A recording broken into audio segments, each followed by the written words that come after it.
Olá pessoal, boa tarde, bom dia, boa noite. Mais um vídeo aqui para o blog marcocotrim.com.br. Deixa eu mostrar para vocês para não esquecer. Tem muita coisa bonita lá, tá um blog muito elegante. Você não vai se arrepender de ir a esse blog aí, marcocotrim.com.br. E especialmente, é tudo de graça, eu não estou vendendo nada lá. E nem pregando milagre. Olha que coisa interessante, um lugar onde você vai de graça, não tem milagre para você comprar, você não vai ficar rico, não vai ficar bonito ou bonita, você não vai perder peso, não vai acontecer nada. Simplesmente você vai ler, ou ouvir, ou conversar comigo, tá? E tudo de graça. Então, mais um artigo para essa atualização, agora de fevereiro, e esse artigo foi interessante. As coisas que eu escrevo aqui vêm motivadas pelo dia a dia, né? E esse artigo foi interessante. O nome do artigo é A Liberdade Vem com Limites. E no título do artigo, esse título está entre aspas e a letra está em itálico. E por que isso? Porque essa frase não é minha. Essa frase veio de não é bem colega meu, porque ele era 4 turmas depois da minha, né? Mas assim de um quase colega de faculdade, a quem eu conheci ligeiramente, assim, muito pouco, vi algumas vezes transitando no pátio da faculdade e tal. E essa frase, a liberdade vem com limites, foi uma frase dele e ela intitula uma entrevista que ele deu na Veja. E a pessoa, eu vou mencionar aqui, porque é uma pessoa que, embora distante eu não conheça quase, ele é uma pessoa extremamente inteligente, eu sei disso, é de uma genialidade fora do comum. E atualmente ele ocupa um cargo muito importante, que é o de reitor da USP, da Universidade de São Paulo. Essa frase é de Aloísio Cotrim Segurado. Então, eu li a entrevista do Aloísio e achei muito interessante a frase dele, extremamente interessante, né? A liberdade vem com limites. E especialmente porque o meu artigo já estava escrito sobre o mito de Ícaro, e eu já tinha lido um pouco sobre Santo Agostinho e tal. Falei, puxa vida, olha, isso foi uma grande coincidência. Eu leio essa entrevista do Aloísio agora, e eu estou com esse artigo, eu preciso falar sobre esse artigo no meu blog. E aí eu escrevi algumas coisas. Eu vou ler aqui os títulos para a gente falar um pouco sobre o conceito de liberdade, né? Eu fui procurar no dicionário, eu fui no AIS, está o seguinte: liberdade, substantivo feminino, grau de independência legítimo que um cidadão, um povo ou uma nação elege como valor supremo, valor ideal. E aí, continuando, mesmo no dicionário, pessoal, tem dezenas de significados a palavra liberdade. Capacidade de fazer, poder, etc. Um monte de significados.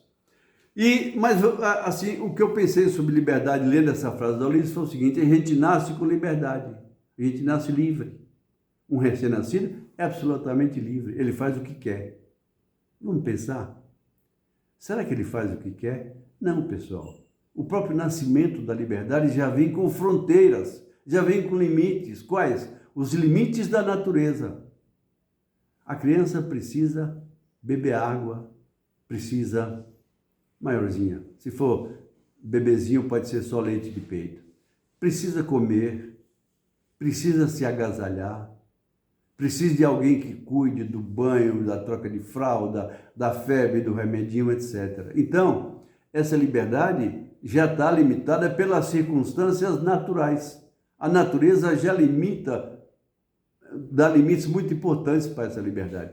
Então, o conceito de liberdade é que, primeira coisa, não há liberdade absoluta. A liberdade sempre vem com limites. E aí, aqui alguns sentidos para a palavra, né? A liberdade como não impedimento, ou seja, capacidade para a ação. Essa aí também já vem com limites. Por quê? Porque mesmo que eu tenha a minha capacidade para a ação multiplicada por máquinas, por computadores, etc., sempre há um limite. E o último limite sempre será o limite da natureza, o limite do universo. Então, mesmo essa capacidade para ação daquele sujeito mais ágil, mais hábil, mais independente, mais forte, com mais máquinas, com mais computadores, sempre haverá um limite nessa capacidade para ação. O constrangimento externo, né, da natureza, ou seja, do que for, da própria incapacidade, por exemplo, de voar, isso é uma contingência importante. Ele é autoexplicativo.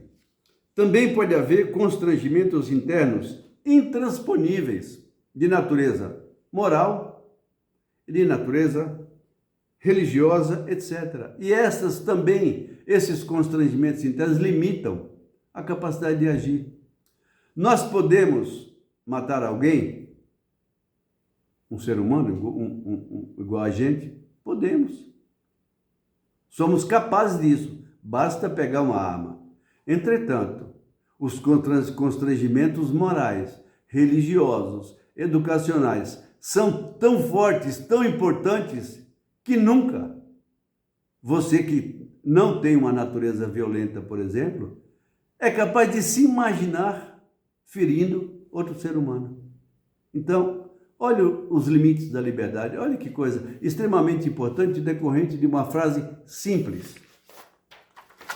Liberdade como autodeterminação. Aqui podemos entender liberdade como capacidade de agir segundo suas próprias razões ou vontades. Outra vez, limites sociais importantes.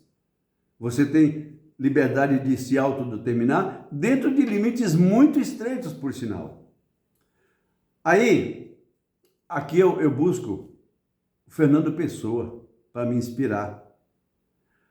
Na figura do heterônimo dele, Fernando Pessoa não era um, era vários.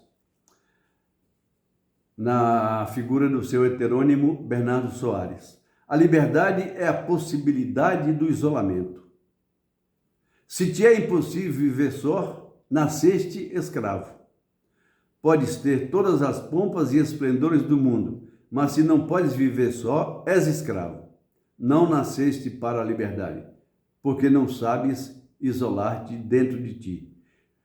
Mesmo que chegássemos ao extremo, esse extremo de liberdade, como diz aqui o Bernardo Soares, Fernando Pessoa, mesmo se chegássemos, nós também não poderíamos escapar de outros limites, os próprios da natureza, que eu já coloquei, os limites da sua, por exemplo, capacidade de ação, da sua força para se deslocar, para correr, para suportar um peso, para voar. Você não tem liberdade de voar, mesmo sozinho nesse limite imposto aqui pelo Fernando Pessoa, Bernardo Soares. A liberdade tem limite, sempre terá limite. E especialmente os nossos limites atuais, né, pessoal? Os limites sociais, os limites educacionais, os limites morais, todos esses são extremamente importantes. E daí? Daí que aqui eu vou finalizar esse vídeo agradecendo ao Aloísio uma frase tão rica, uma frase tão importante e uma frase que cutuca tão profundamente a cabeça de algumas pessoas que querem pensar, refletir e simplesmente não sair por aí agindo. Por quê? O exercício da liberdade não é só isso, não é a capacidade de ação. É a capacidade de ação e o conhecimento, a consciência dos limites. Porque liberdade e consciência são muito próximos, não existe um sem o outro. Alguns discutem a liberdade de alguns animais, tal, de agir e tal, mas isso é outra coisa. A nossa liberdade não vem sem a consciência da própria liberdade e a consciência dos seus limites. E aqui eu termino assim, eu vou me permitir ler aqui algumas palavras. O exercício da liberdade não trata apenas da capacidade do poder fazer. Trata de agir ou deixar de agir como um ato de vontade que carrega o peso moral de respondermos pelos nossos atos, tanto aqueles já feitos, responsabilidade retrospectiva, ou seja, assumir as consequências do que nós fizemos, quanto aqueles a serem feitos no futuro, responsabilidade prospectiva, responder pelo que poderá advir de um ato que praticamos. O espaço da liberdade é a consciência, é o local onde lutam as virtudes e os vícios, onde se desenrola a agonia do julgamento, que nos trará a serenidade da boa decisão ou o sofrimento da má escolha. Essas últimas palavras são minhas, não são influenciadas por nenhum personagem. E eu acho realmente isso. Pode ter algum conceito de refinamento filosófico aqui? Pode, mas eu acredito piamente que o espaço da liberdade é a consciência e que depois do ato feito, que eu chamo aqui de tribunal da moral, exatamente onde lutam as virtudes e os vícios, depois do ato feito, esse tribunal agirá para analisar. O tribunal está onde? Está na sua cabeça, na sua consciência. E agirá para julgar se a gente vai se regozijar com a alegria de uma boa decisão, a serenidade e a paz de uma boa decisão, ou o sofrimento de uma má escolha. Muito obrigado, até a próxima.